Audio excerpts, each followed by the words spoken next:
Jai Hind Sunbeam. We welcome you back to the show where we delve deep into the minds of people who shape our day-to-day lives.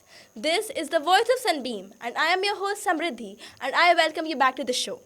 Today we have Mr. Dilip Thakore, barrister of law from London, came to India and practiced law for 5 years. Sir later joined Tata Group, and then afterwards was a founder editor of India's first magazine, Business India and Business World.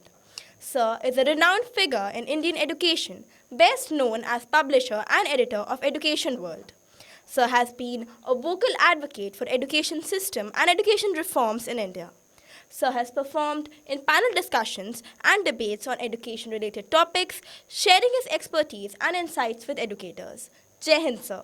Thank you. I seek your permission to start the podcast. Certainly, yes. Sir, first of all, we know that you founded Business India and Business World. What inspired you to start the same? Uh, well, see, when in 1947, when we became independent, we had two. Let me start before that. Some 200 years ago, before the British came to India, India was the richest country in the world. The Indian subcontinent. We produced 25% of global GNP, that's gross national product. But after 1757, when the British came here, they exploited and killed Indian industry and enterprise, with the result that when the British left, our GDP was 1% of global GDP. The average Indian used to die at the age of 27. Isn't that shocking? It is. People were very poor. So in 1947, after we became independent, we had two choices. One is to go back to our ancient tradition of private enterprise, or go down the socialist road. In 1947, against all expectations, India had a very good industrial base. People like G.D. Birla, J.R.D. Tata, Walchand Hirachand, Lala Shriram, Amralal Sarabhai, they were, despite every discouragement from the British, they had grown big companies. Unfortunately, after independence, instead of encouraging these people who were ready to take over the whole of Asia, really, in business, we took the socialist path, which is government should own all businesses. Government should dominate what was known as the commanding heights of the Indian economy. And that was a big mistake. And all these industrialists that I mentioned, they were suppressed and strangled and not allowed to grow. The result is that India became, again, a very poor country. So today, the result of all that is we produce only 2% of the world's GDP. And in 1978, that's where I come to my own story, when we started Business India, China and India were equal. Okay? They produced about 2% of GDP. We produced about 2%. But then, in 1978, they took the capitalist road, as they said. They encouraged private enterprise. As a result, today, China's GDP is $18 trillion. India's is $3 trillion. So because I understood this, I said we have to go back to our roots and encourage private enterprise. That's why Business India was started, to encourage private enterprise and to go off the socialist road. And then Business World came, and then in 1991, the Indian economy was finally liberalized. Again, private enterprise was encouraged. People were encouraged to grow their own businesses. Money didn't go entirely into the public sector. As a result of that is today, again, we've picked up our growth. And today we produce $3 trillion, which is not bad compared to $1 trillion. And we are now on the path to development. The economy, now today we are the fastest growing economy in the world. We have an annual GDP growth of about 6%, which is better than all countries. And hopefully the Prime Minister set a goal that by 2047, that is the centenary of India's independence, we should have a GDP of $30 trillion. And we should be a fully developed country. Viksit Bharat, you've heard of Viksit Bharat. And so to work towards that goal, according to me, business, it's good to have private enterprise. But the most important thing, according to me, is education. We should have well-educated. Our magazine is called Education World, the Human Development Magazine. That's our full title. We say India has young people like you. 500 million Indians are below 24 years of age. According to me, that is our greatest resource. If you have well-educated people like you in Sunbeam, in every school in India, there are 1.4 million schools in India. And there are 260 million children in school today. If all of them became well-educated like you, like the people we see here, India will again become the world's richest country. That is why we started Education World. And our mission statement was, quote, to build the pressure of public opinion to make education the #1 item of the national agenda. Why public opinion? Politicians won't do it. Politicians have to be pushed by public opinion. Only when they're pushed, they will again pay attention to education. The big mistake we made in 1947 is that we ignored, again, Gandhiji always said, people must learn with head, heart, and hands. But we ignored that. We were busy building public sector, putting all money into big loss-making public sector companies. And we ignored Indian education, especially primary education. The result is that today, Indians are public education in particular, not private, is in very poor shape. You know, you must have heard of ACER reports, Annual Status of Education report. They bring out a report every year, and they find that people who are 14 and 15 years old, they can't read class 2 textbooks in rural India. They're thoroughly they can't do simple division sums, 3 digits by 1 digit. That means they're going to school but not learning.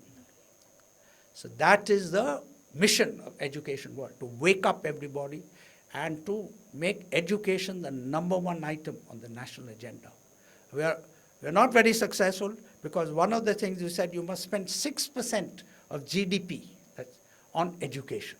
That was recommended by the Kothari Commission way back in 1967. But no government has done that. Today, for the last 40, 50 years, our spending on education has only been 3.5% of GDP. That is, again, a very big mistake because we have not developed our human resource. According to me, the greatest resource of any country is the human resource. Land, buildings, factories, etc. can't work unless you have intelligent, well-educated people to work those factories. Yes. I'm sure you agree. Yes. So therefore, we are missionaries for education. We are evangelists for education. We say, first develop the human resource. Everything else becomes okay. So you said that education is important. But we definitely know that there are underprivileged people who cannot afford education.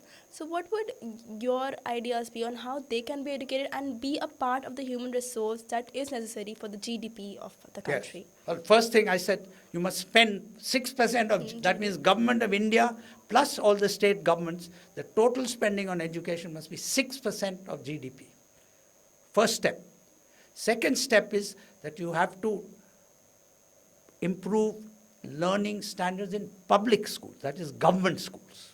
That is the weak point. As you said, poor and underprivileged people. They must get good schools, education also. They must get good infrastructure. They must have libraries, laboratories, lavatories. All children, especially, most government schools, there are no lavatories even. There are no separate lavatories for girl children and male children. Because nobody is spending, they have other priorities. They're not putting money into education. So we say you first provide for education. Everything else comes next. That is the answer to your question. Then you must have good teachers, you must have well-trained teachers. You have to put money into it. So it's not saying we'll do the X, Y, Z and then you don't put your money where your mouth is. So we have to tell government, and we are always telling government in every issue of education, spend more money, improve standards, train teachers better. One of the initiatives of Education World is we've started the Education World India School Rankings. We rank schools. You must have know, like your school, I think, is ranked the #1 day school in Varanasi. Yes. And I think in UP also you have a high ranking. Yes. So we do national ranking, we do state ranking, and now the Education World India School Ranking is the world's largest school ranking survey. We rate and rank 4,000 schools in 438 cities under 14 parameters of education. Because education is not only academics. Education is sports, extracurricular, co-curricular education, individual attention to students, community service. All this makes up for a good, what we call holistic education. So I presume you're all getting a holistic education here in Sunbeam. It's not only academics focused. It's other things. So that you come out, you are a well-aware citizen, and you have the sensitivity which is just said. What do we do about the poor people? According to if you want to make poor people rich, educate them first. Then they will do everything themselves. According to me, Indian people and Indian children are very intelligent. So even at this conference, which you're having today, I always say, let children self-learn. Let children peer-to-peer learn. Everything doesn't have to be done by the teacher. Everything doesn't have to be done by the school. The teachers are overloaded. They have classrooms of 40, 50 people, Therefore, peer-to-peer learning, like you learn from her. That is India's ancient system called the Gurukul system, where you had one guru, but he took out the 5 best students and they taught in little clusters each other. That's what's known as peer-to-peer learning. And also self-learning. Indians are very good at self-learning. All our best cricketers in IPL come from very poor backgrounds. They learned how to play cricket by themselves. Yes. And they've all become like world champions. So what we do in India, unfortunately, we underestimate the capabilities of our own population and our own children. If you give a child a good library, you give them a good laboratory, you give them access to a computer, they'll learn everything themselves. But we are not doing that. We are not giving them good libraries. We are not giving them good laboratories. We are not giving them good lavatories. We are not giving them good infrastructure like you have in your school. Therefore, we remain a backward country. So talking about parameters, as you said, which divide the schools, what are some of the parameters or what are some of the challenges that you think Indian education is facing the most in certain... Yeah, one of the challenges I'm talking about now public education, is this lack of infrastructure, lack of good teachers, teacher accountability. Do you know that in government schools, 25% of teachers are absent every day? That's 1.25 million teachers. They don't go to school. Children are left on their own. That's okay. They can self-learn, but there's no infrastructure. There are no labs. There are no laboratories. There are no computers. Even if the teacher doesn't come, if you were left in your classroom, you'll learn on your own, won't you? But yes. that opportunity is not given to our children. In fact, I feel very, how do you say, I feel very embarrassed and I feel shameful that our children are so neglected in this country. Most of them don't even get enough nutrition, And these are all very wrong government, wrong priorities. In fact, in most developed countries around the world, they give top priority to your children because they're the next generation. Unfortunately, that's not happened in India. Despite my best efforts. First, I said you have to increase your GDP, start Business India. Now we say the key to all development is education. So we started Education World. Then we have another magazine called Parents World, because education also happens at home. Good values, good education, how to be responsible is given to you at home. So we have Education World and we have Parents World, two magazines. So could we like know more about Parents World? Yeah, sure. Parents World was started in 2016 for that same reason, that day scholars like you go home, right? So there also, it's a learning arena for you. It's a learning area. You learn good values, you learn good culture from your parents. So we are trying to educate parents to educate children at home. That is the purpose of Parents World. So you talked about day scholars. So like, what do you think is the biggest difference that comes between day scholars and boarders in schools? What is one or more than one differences that you feel in there? Well, I told you, as we were discussing earlier, one of the advantages of boarding school education is that you have easy access to your playing fields, to your co-curricular education. If you want to learn music, it's all next door, right? Inside the school. Unfortunately, because of poor planning of our cities, day scholars now have to commute a lot. And you must be finding in Varanasi it's very difficult to get to school because of the traffic, right? Probably takes you 1 hour, 1.5 hours sitting in a bus for many children. That's very stressful for children. So one of the advantages of boarding school education is that you are inside the school all the time.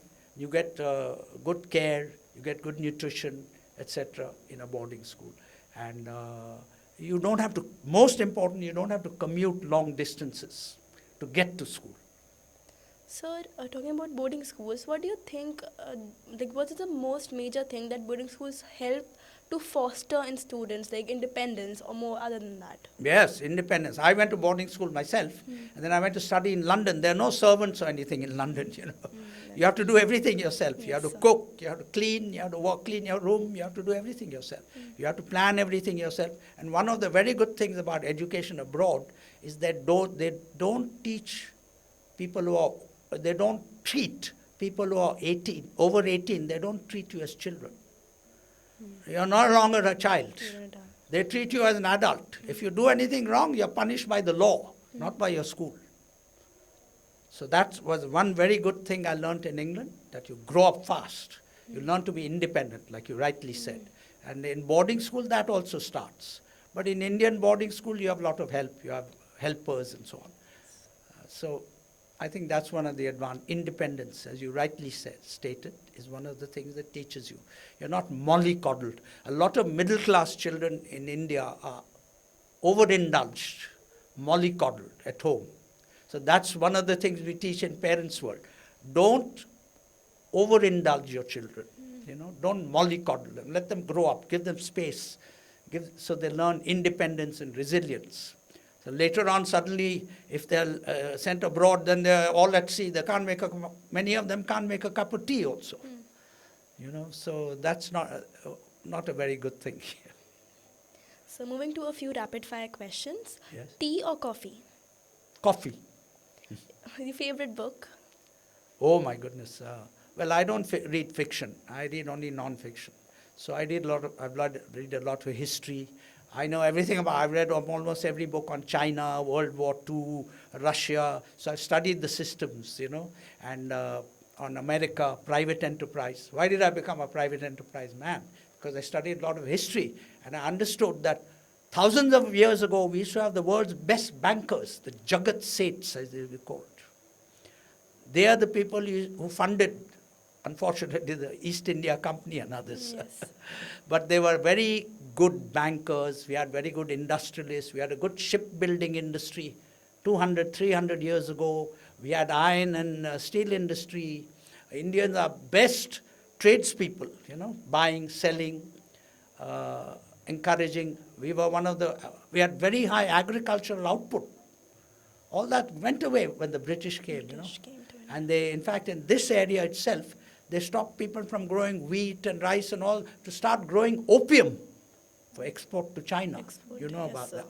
So that way they destroyed a lot of our Indian industry, agriculture, etc. And that's why they impoverished the nation. Yes. Is there a hobby that you'd like to nourish? My hobby, well, I do a lot of reading, I do writing. I play all games, cricket, tennis, football, swimming, the whole works. So, but unfortunately in our jobs now, in education journalism, don't have much time. And why is that? Because of a poor education system. The people we hire are not very good writers. So we have to do a lot of editing and rewriting. So we don't have much time for games and extracurricular activities. So, favorite genre of music? Well, I don't know, you didn't come yesterday with your director and principal, founder. We had a big music session yesterday. He and I were singing on stage at your. So we do a lot of like popular singing, like rock and roll and stuff like that. Okay. So as we end the podcast, we would like to end on a keynote. What is a vision that you have for the educators and the students throughout the country? Well, I want India to come back to what we were 300 years ago. The richest country in the world. The most inventive country in the world. The most innovative country in the world. And that's all going to happen because I want all our children to get good education. Good education doesn't mean good passing in exams. It means good, you have to be inventive, you have to be innovative, you have to come out with a good product. India has not produced any killer product for the last 200 years. Internet, telephone, jet plane, motor car, nothing's come out of India. Computers, cell phones, all been done outside. Why is that? That's a shameful thing. We need one killer, up to you now, you and your generation. We need one killer product which the whole world then will start using. Like we use cell phones. We need a product like that. I don't know, what is that product? A flying car, underwater car, rocket's already done. But we have to come out with some product. With something new. That's the burden of your generation. Yes. You have to now apply your mind, not passing exams, that's not important. You have to come up with some real invention, real inventiveness. India, the telephone, nothing we've invented. Something very wrong with the education system. Because not teaching you how to invent or innovate and create that killer product which everyone in the world wants to use, like a cell phone. So, I don't know, you have to start thinking what that product is. Can be for the future. Yes. So this was surely an insightful conversation. Thank you for sparing your time with us today. Thank you so much, sir. Thank you and Jai Hind. Yeah, thank you very much. It's been a wonderful experience coming to Varanasi, and especially to your Sunbeam school, which I never expected, because in the media profile of UP and Varanasi and all is like, it's a chaotic place. Yes. And that there are gangsters everywhere. That's not true.